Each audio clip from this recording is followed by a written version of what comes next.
की शपथ लेते हैं कि हम देश में फैल रही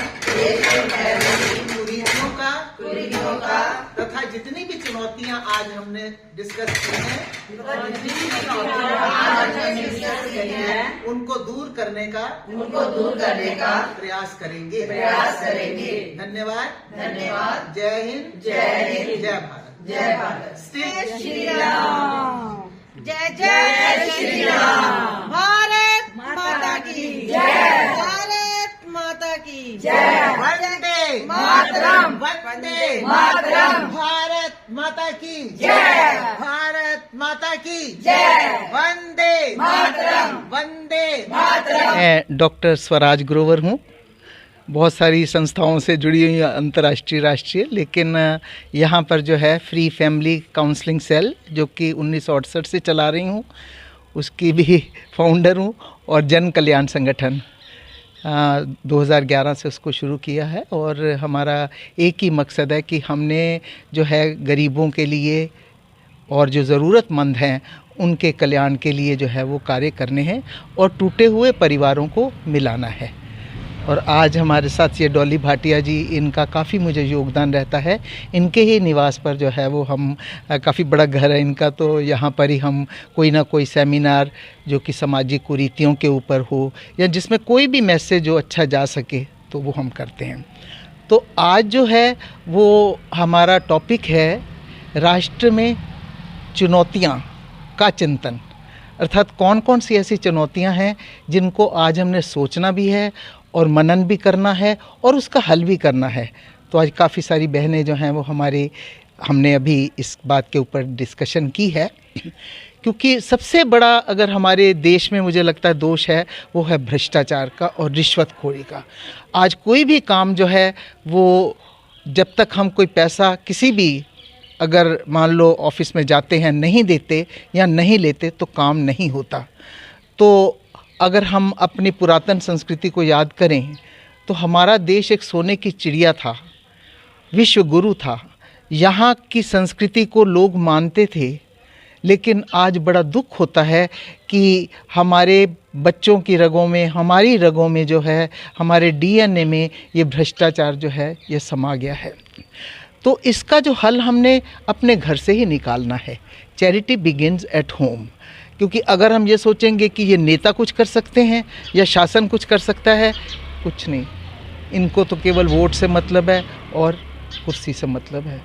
तो हमें जो है, क्योंकि हम लोग समाज सेवी हैं और हमारा कर्तव्य बनता है कि हम इस कार्य को अपने घर से शुरू करें, कि हमारे घर में हम ये, मैं तो बल्कि ये कहूँगी कि जो भी पत्नी है घर में, अगर वो भूख हड़ताल रख दे कि नहीं, अगर मेरे घर में पैसा आएगा तो मैं खाना नहीं खाऊंगी। माँ अगर भूख हड़ताल कर ले कि हाँ, अगर मेरे घर में मेरा बेटा गलत काम करेगा, गलत पैसा लाएगा तो मैं जो है वो खाना नहीं खाऊंगी। तो मुझे लगता है कि अगर बस इतना कहने पे ही हर घर में जो है एक सुख, शांति और एक सच्चाई और ईमानदारी का वातावरण आ जाएगा। लेकिन हालांकि बड़ा काम मुश्किल है, लेकिन मुझे लगता है कि हर घर में ये मातृशक्ति, देवो भव कहते हैं, तो मातृशक्ति एक बहुत बड़ी शक्ति है जो कि इस काम को जो है वो कर सकती है। फिर उसके बाद नशा है। नशा जो है, आज हमारे युवा पीढ़ी जो है वो नशा कर रही है। मकबूलपुरा हम लोग जाते हैं, डॉली जी भी मेरे साथ होती हैं, तो वहाँ पर हम देखते हैं कि एक परिवार की मैं बात बताती हूँ कि 10 महीने में उसके 4 बच्चे नशे से ख़त्म हो गए। तो हम कहते हैं कि ये हमारा युवा जो है, ये देश की जो है वो आन बान शान है, रीढ़ की हड्डी है, गौरव है, गरिमा है, ये देश की तस्वीर है, ये तकदीर है। लेकिन जो नशे में ख़त्म हो रहा है तो आगे किस तरह से ये देश को संभालेगा।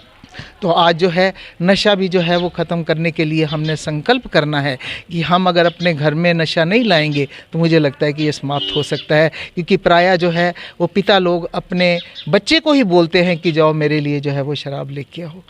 तो ये एक जो है वो बहुत बड़ी बुराई है जो कि आज हमें ख़त्म करनी है। मेरा नाम डॉली भाटिया है, मैं सोशल एक्टिविस्ट हूँ, सामाजिक कार्यकर्ता हूँ। आज हमारे जन संगठन कल्याण और फ्री फैमिली काउंसलिंग की तरफ से चुनौतियों का चिंतन पे चर्चा हुई है, तो सेमिनार हुआ है। तो सारी मेरा ख्याल 20-25 सभी महिलाएं आए हैं जो भी बहुत ही सारी गरिमापूर्ण हैं, और वो उन्होंने बैठ के चुनौतियों का चिंतन करा। तो देखो चुनौतियां तो बहुत हैं हमारे आज के, एक तो धर्म परिवर्तन है, नशे का है, और भ्रूण हत्या है, और दहेज का है। ये जो चुनौतियां हैं इनके ऊपर चिंतन किया गया है कि जहाँ भी हम धर्म परिवर्तन लोगों को रोक सकते हैं, क्योंकि उनको लोभ दिया जाता है, दवाइयाँ देंगे, पढ़ाई कराएंगे, अनाज देंगे, उनको राशन देंगे, उनकी शादियाँ कराएंगे। ये लोग अगर हम लोग करा देते हैं तो वो क्यों धर्म परिवर्तन करेंगे? वो नहीं करेंगे, वो रुक जाएगा। तो हमने इसी बात पे आज चिंतन करा है। ना हम महंगी शादियां में भी हम रोक लगाते हैं कि महंगी शादी नहीं करनी, साधारण सिंपल से सिंपल शादी की जाए ताकि लड़की वालों के ऊपर भार नहीं पड़ा है। और दहेज का तो हम बिल्कुल ही ज़्यादा करते हैं विरोध। दहेज बिल्कुल ना देंगे ना लेंगे, ना लेने देंगे ना लेने देने देंगे। तो इन्हीं सभी जो है हमारी समस्याओं पे जो चिंतन हुआ है आज, उसके बारे में आज हमारा सेमिनार हुआ है जो हमारे स्वराज ग्रोवित दीदी के अंडर हुआ। उनके सारे मेंबर्स आए हुए हैं आज हमारी संस्था के, तो उनके बारे में हम सब ने ये विचार किया है और हम शपथ भी लेते हैं